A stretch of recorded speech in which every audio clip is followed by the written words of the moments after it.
एक समय की बात है। एक नगर में एक जमींदार रहता था। उसकी दो बेटियां थीं। वह अपनी दोनों बेटियों से बड़ा प्रेम करता था। एक दिन अचानक उसकी पत्नी बहुत बीमार हो गई।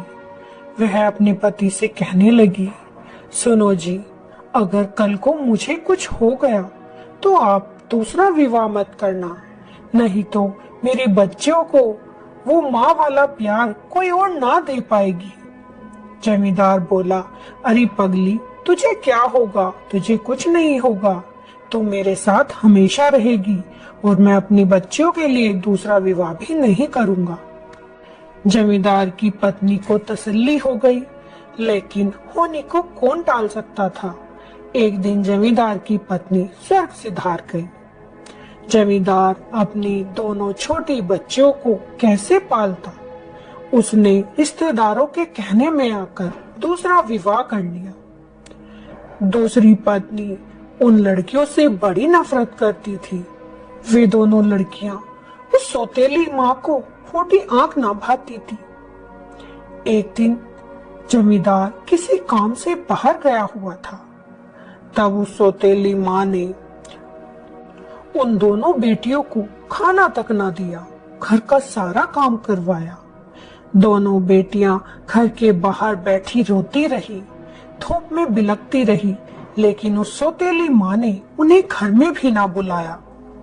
सारा दिन दोनों बेटी भूखी प्यासी बाहर ही बैठी रही। अब दोनों की जब सांसें सूखने लगी तो वो दोनों घर के पीछे वाले पेड़ के नीचे जाकर बैठ गई। उधर जब जमींदार के आने का समय होने वाला था तो वह रोना पीटना लेकर बैठ गई। हाय राम, मैं क्या करूं? इन लड़कियों ने मेरा जीना दुर्भर कर दिया है। मुझे इतनी जोर से बेलन से मारा कि मेरे माथे से खून टपक रहा है। जमींदार उसी वक्त अपने घर के अंदर आ गया। उसने देखा उसकी पत्नी के माथे से खून निकल रहा था।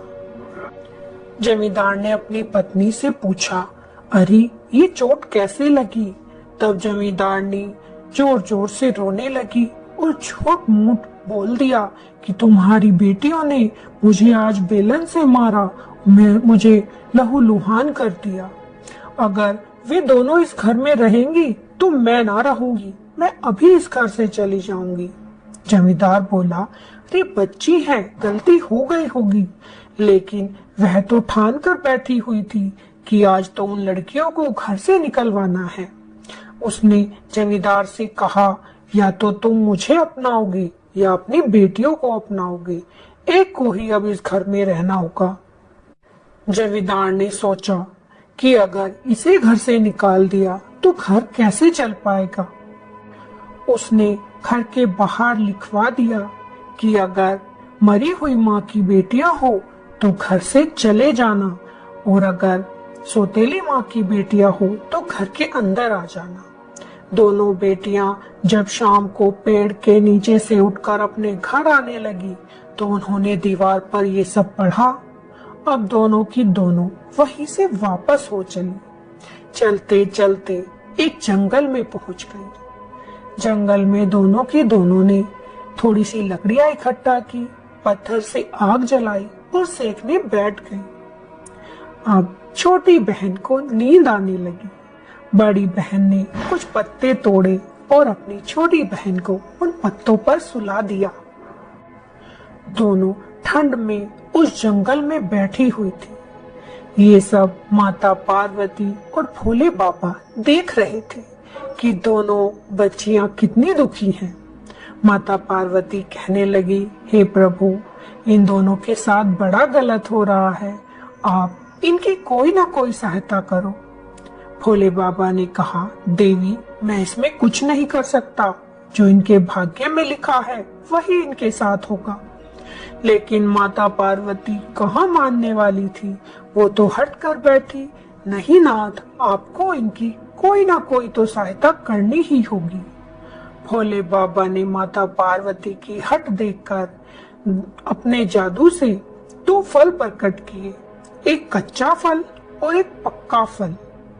और कहने लगी, देवी, ये दो फल हैं, जो कच्चा फल खाएगी वो रानी का सुख भोगेगी, और जो पका हुआ फल खाएगी उसका विवाह एक राजकुमार के साथ हो जाएगा। भोले बाबा ने वे दोनों फल नीचे फेंक दिए। दोनों फल जब उस बड़ी वाली बहन के पास आकर गिरे तो वह डर गई। पीछे मुड़कर देखा तो दो फल गिरे हुए थे। उसे भूख भी बहुत जोरों से लगी थी। उसने वे दोनों फल उठाए और सोचने लगी कि पका हुआ फल अपनी छोटी बहन के लिए रख देती हूँ और कच्चा फल खुद खा लेती हूँ। उसने कच्चा फल ही खा लिया और पका हुआ फल अपनी बहन के लिए रख दिया। थोड़ी देर बाद उसे भी नींद आ गई। अब छोटी बहन उठ गई। उसने जब पका हुआ फल देखा तो उससे ना रहा गया।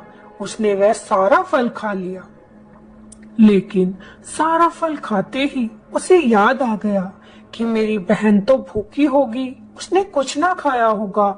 सारा फल तो मैंने ही खा लिया। मैं भी अपनी बहन के लिए फल लेकर आऊंगी। वह भी अब अपनी बहन के लिए फल लेने जंगल में चलने लगी।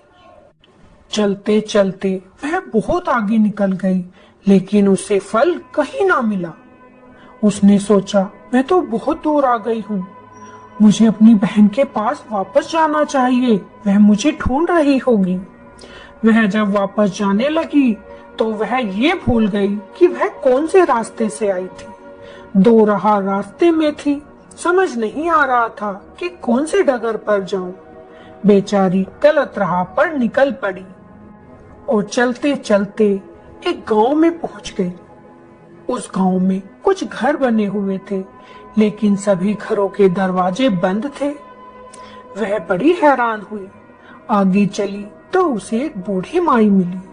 बूढ़ी अम्मा कुछ बकरियों को चरा रही थी। वह उन बूढ़ी अम्मा से बोली, माँ, क्या मुझे एक रात यहाँ रहने का स्थान मिल सकता है? बूढ़ी अम्मा रोने लगी और बोली, नहीं बेटी, मैं तेरी मृत्यु का कारण नहीं बन सकती, तू यहाँ से जल्दी चली जा। लड़की पूछने लगी, अम्मा, ऐसा क्या है यहाँ जो आप मेरी मृत्यु का कारण बन जाओगी?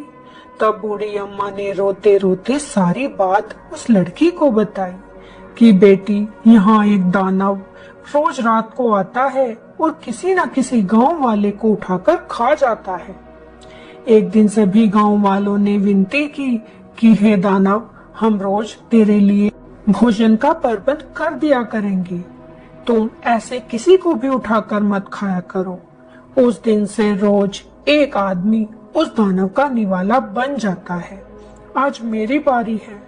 जब वो मेरे घर आएगा और साथ में तुझे देखेगा तो वो तुझे भी नहीं छोड़ेगा बेटी, मैं तो इसीलिए रो रही हूँ।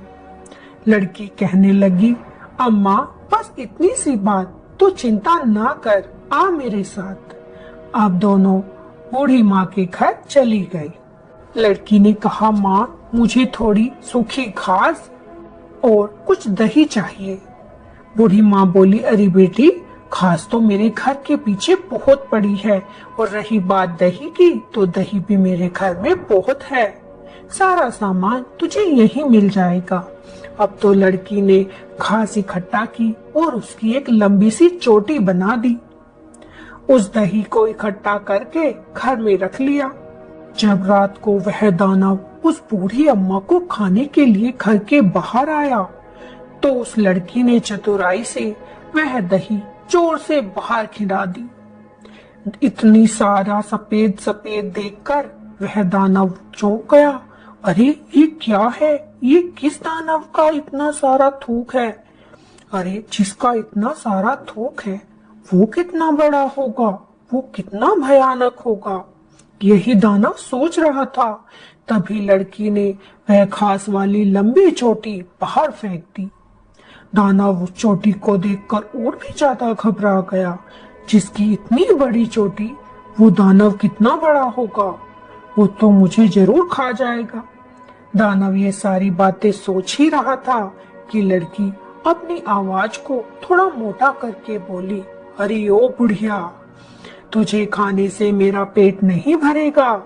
मुझे और भोजन चाहिए। बुढ़िया कहने लगी, अरे बड़े दानव, तू मुझे छोड़ दे। तूने मेरी सारी बकरियां खा ली, अब मुझे भी खा लेगा, तब भी तेरा पेट नहीं भरेगा। अगर तेरा पेट नहीं भर रहा है तो थोड़ी देर में एक छोटा दानव मुझे खाने के लिए आएगा, तू उसे भी खा लेना, तब तो तेरा पेट भर ही जाएगा। ये सारी बातें बाहर खड़ा हुआ दानव सुन रहा था। वह डर गया और सोचने लगा, जान बच गई तो कहीं ना कहीं अपना पेट भर ही लूंगा, यहाँ से तो भागने में ही फायदा है भैया। वह तो दुम दबा के वहां से भागने लगा। भागता भागता उस गांव से बाहर चला गया। उसने कसम खा ली कि आज के बाद इस गांव में वापस नहीं आएगा। अब तो सभी गांव वालों को उस लड़की की चतुराई से उस दानव से छुटकारा मिल चुका था। उधर बड़ी बहन जब अपनी छोटी बहन को अपने पास नहीं देखती तो वह भी बड़ा रोती है। उसे ढूंढने के लिए चल देती है और चलते चलते वह भी एक गांव में पहुंच जाती है और चलते चलते एक नगर में पहुंच जाती है। उस नगर में जो राजा था उसकी पत्नी का देहांत हो चुका था। सभी योग्य रानी की तलाश कर रहे थे। तभी देखा कि एक सुंदर लड़की सामने से चली आ रही थी। सभी उसे राजा के पास ले गए। राजा को वह लड़की बड़ी पसंद आई। उन्होंने उससे विवाह कर लिया। अब तो बड़ी बहन रानी बन गई थी। उसे हर प्रकार की सुख सुविधा मिल चुकी थी, लेकिन फिर भी वह उदास रहती थी, अपनी बहन का इंतजार करती रहती थी। उधर पास के ही राज्य के एक राजा के लड़के का विवाह एक जमींदार की बेटी से होने जा रहा था, लेकिन जमींदार की बेटी एक आंख से कानी थी। तो जमींदार को घबराहट होने लगी कि कहीं राजकुमार मेरे बेटे से विवाह करने से मना ना कर दे। वह इसी चिंता में था कि उसे एक युक्ति सूझी कि कहीं से एक सुंदर लड़की को खोजा जाए और उससे राजकुमार का विवाह करा देंगे। जब विदाई का समय आएगा तो अपनी बेटी को बिठा दूंगा। खोजते खोजते वे लोग उस बुढ़िया के घर चले गए और उस सुंदर लड़की को वहां से ले आए। जमींदार ने जब उस लड़की को देखा तो उसे समझ में आ गया कि हाँ, यही ठीक रहेगी, इसी से राजकुमार विवाह कर लेगा। अब तो राजकुमार विवाह करने आ गया। उधर जमींदार ने उस लड़की को सजा धजा के वहां पर बिठा दिया। मंडप में विवाह भी अच्छे से हो गया, लेकिन जब राजकुमार उस लड़की के पास बैठा हुआ था तभी उस लड़की ने उसके रुमाल पर सारी बात लिख दी और उसकी जेब में वह रुमाल डाल दिया। जब राजकुमार ने खाना खाया और हाथ पोंछने के लिए वह रुमाल निकाला तो उस पर वह सब लिखा हुआ पढ़ लिया। उधर विदाई की तैयारी होने लगी और जमींदार ने उस लड़की को कुछ पैसे देकर वहां से भगा दिया कि आज के बाद यहाँ दिखाई मत देना, और अपनी बेटी को तैयार करके राजकुमार के साथ विदा कर दिया। जब वह लड़की महल में आई और राजकुमार ने उसे देखा तो वो समझ गया कि ये तो वो लड़की हो ही नहीं सकती। उसने उस कानी लड़की को जमींदार के घर भिजवा दिया कि मैं इसे अपने साथ नहीं रख सकता। जमींदार ये सारी बात लेकर राजा के पास गए कि राजा साहब, मेरी बेटी को न्याय दो। इसका विवाह राजकुमार के साथ किया है और राजकुमार अब इसे अपने साथ रखना नहीं चाहता। राजकुमार को भी राजसभा में बुलवाया गया।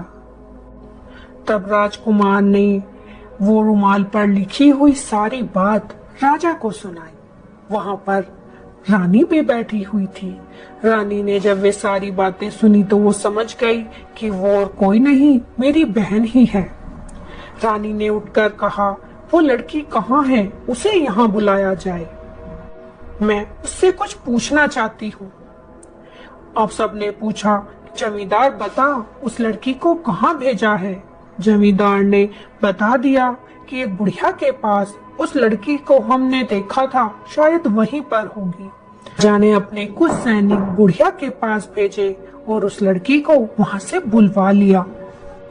जब लड़की राजसभा में आई तो उसे रानी ने देखते ही पहचान लिया कि ये तो मेरी बहन है और उसके गले लग गई। उसके बाद जमींदार को कारागार में गिर दिया और उस लड़की का विवाह राजकुमार के साथ दोबारा से करा दिया गया। अब सब हंसी खुशी रहने लगे। तो आपको ये कहानी कैसी लगी कमेंट में जरूर बताइएगा। अगर अच्छी लगी हो तो वीडियो को लाइक और चैनल को सब्सक्राइब जरूर कीजिएगा। फिर मिलेंगे। राधे राधे, जय श्री कृष्णा।